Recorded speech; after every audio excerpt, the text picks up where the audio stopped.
বিশ্বের দরবারে আজ হইতেছি কি? বিশ্বটা আজ যাচ্ছে কোথায়?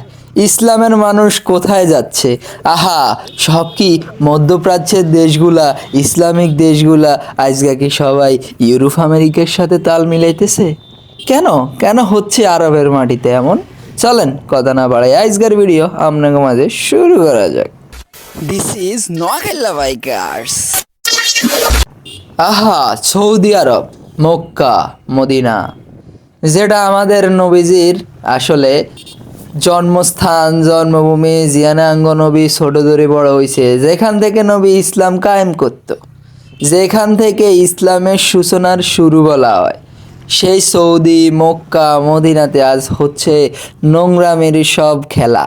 হেতারা ব্যাকে লিপ্ত হয়ে গেছে নোংরামিতে, নাচা গানায়, বাদ্যযন্ত্রে আসক্ত।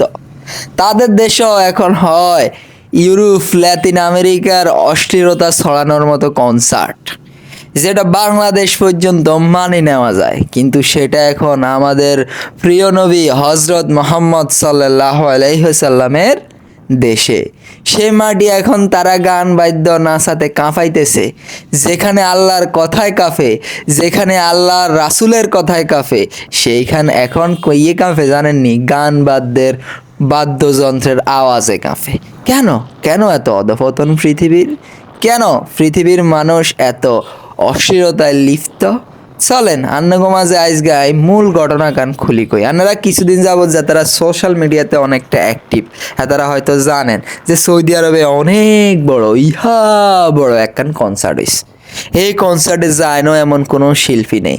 ভারতবর্ষের শিল্পী, বাংলাদেশের শিল্পী, ইউরোপ আমেরিকার শিল্পী, আহা কি ডান্স, কি গান, কি রোমান্স! মনে হয় যে হেরা সবাই ইহুদি, নাসারা, খ্রিস্টান, তারা কেউ ইসলাম ধর্মের ন। মনে হয় যে ওই দেশটা কোনো ইসলামিক কান্ট্রি না, মনে হইতেছিল ওই দেশ এটা হইছে ইউরোপের একখান দেশ, জিয়ার মধ্যে অশ্লীলতার ছড়াছড়ি থাকলেও নাই কোনো বাধা নিষেধ।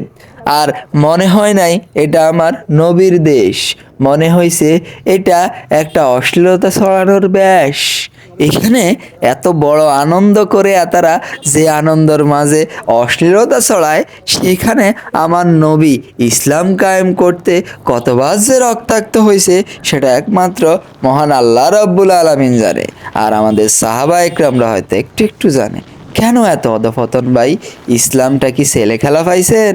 যাই হোক বন্ধুরা, ভিডিও ভালো লাগলে অবশ্যই লাইক কমেন্ট শেয়ার করেন, আর যদি ইউটিউব থেকে দেখে থাকেন ভাই অবশ্যই সাবস্ক্রাইব করেন। আজকের মতো বিদায় নিচ্ছি, দেখা হবে নতুন আর ভিডিও দিয়ে। ততক্ষণ পর্যন্ত কথা হাফেজ, আসসালামু আলাইকুম ওয়া রাহমাতুল্লাহি ওয়া বারাকাতুহু।